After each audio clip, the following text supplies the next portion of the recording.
बिस्मिल्लाहिर्रहमानिर्रहीम। कुरान पाक और अहादीस रसूल का मुस्तनद और मोतबर चैनल। हज़रत याहया बिन तलहा रहमहुल्लाह ने अपनी वालदा हज़रत उम्मे सादा मरिया रज़ियल्लाहु अन्हा से रिवायत किया। उन्होंने फरमाया, रसूलुल्लाह सल्लल्लाहु अलैहि वसल्लम की वफ़ात के बाद एक दफ़ा हज़रत उमर रज़ियल्लाहु अन्हा हज़रत तलहा रज़ियल्लाहु अन्हा के पास से गुजरे तो फरमाया, आप क्यों परेशान हैं? क्या आपको अपने चचाजाद हज़रत अबू बकर रज़ियल्लाहु अन्हा के अमीरुल मोमिनीन बनने से नागवारी महसूस हुई है? हज़रत तलहा रज़ियल्लाहु अन्हा ने फरमाया, नहीं, बल्कि बात यह है कि मैंने रसूलुल्लाह सल्लल्लाहु अलैहि वसल्लम से सुना था कि आपने फरमाया, मुझे एक कलमा मालूम है जिसे अगर कोई शख्स अपनी मौत के वक्त कह ले तो वो उसके नामा आमाल का नूर बन जाता है और मौत के वक्त उसकी वजह से उसके जिस्म व जान को राहत हासिल होती है।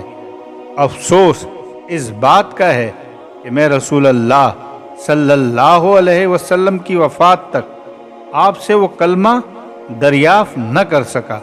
हज़रत उमर रज़ियल्लाहु अन्हा ने फरमाया, मुझे वो कलमा मालूम है, ये वही है जिसे कहने का आपने अपने चाचा अबू तालिब को उसकी मौत के वक्त फरमाया था।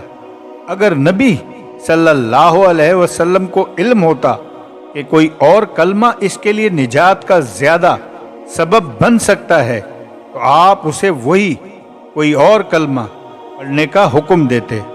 मेरे भाइयों, वो कलमा था ला इलाहा इल्लल्लाह।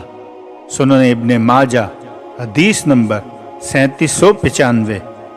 हज़रत माज बिन जबल रज़ियल्लाहु अन्हा से रिवायत है, उन्होंने फरमाया, मैं एक सफ़र में नबी सल्लल्लाहु अलैहि वसल्लम के साथ था। एक दिन जब हम चल रहे थे, मैं आपके करीब हो गया। मैंने अर्ज़ किया, अल्लाह के रसूल, मुझे ऐसा अमल बताएं जो मुझे जन्नत में पहुंचा दे और जहन्नुम से दूर कर दे। आप सल्लल्लाहु अलैहि वसल्लम ने फरमाया, तूने बड़ी अजीम बात पूछी है और जिसके लिए अल्लाह आसान कर दे उसके लिए ये आसान भी है। जन्नत में पहुंचाने वाला अमल ये है कि तू अल्लाह की इबादत करे, उसके साथ किसी को शरीक न करे, नमाज कायम करे, ज़कात अदा करे, रमज़ान के रोज़े रखे और बैतुल्लाह का हज करे। फिर फरमाया, क्या मैं तुझे नेकी के दरवाजे न बताऊं? रोज़ा ढाल है, सदका गुनाह की आग को बुझा देता है जैसे पानी आग को बुझा देता है। और आदमी का रात के दौरान में नमाज तहज्जुद पढ़ना। फिर आपने यह आयत तिलावत फरमाई, ततजाफा जुनूबहुम अनिल मजाजी जज़ाउम बिमा कानू यामलून। उनके पहलू बिस्तरों से अलग रहते हैं और वो अपने रब को खौफ और उम्मीद से पुकारते हैं और जो कुछ हमने उन्हें रिस्क दिया है उसमें से खर्च करते हैं। कोई नफ्स नहीं जानता कि उनके अमाल के बदले में उनके लिए आंखों की ठंडक की कौन कौन सी चीज़ें पोशीदा रखी गई हैं। फिर फरमाया, क्या मैं तुझे दीन का सर, उसका सुतून और उसकी कोहान की चोटी न बताऊं? वो जिहाद है।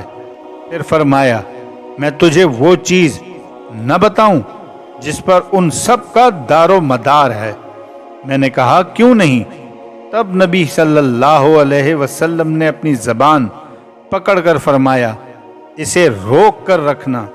मैंने कहा, अल्लाह के नबी, हम जो बातें करते हैं क्या उन पर भी हमारा मुआवजा होगा?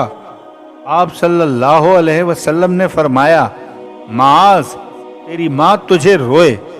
लोगों को जहन्नुम की आग में चेहरों के बल घसीटने वाली चीज इनकी जबानों की काटी हुई फसलों के सिवा और क्या है? सुनन इब्ने माजा हदीस नंबर 3973। हज़रत अब्दुल्ला बिन उमर रज़ियल्लाहु अन्हुमा से रिवायत है, رسول اللہ صلی اللہ علیہ وسلم نے فرمایا، اسمد سرما آنکھوں میں لگانا اپنے اوپر لازم کر لو، کیونکہ وہ نظر کو تیز کرتا ہے اور پلکوں کے بال اگاتا ہے۔ سنن ابن ماجہ، حدیث نمبر 3995۔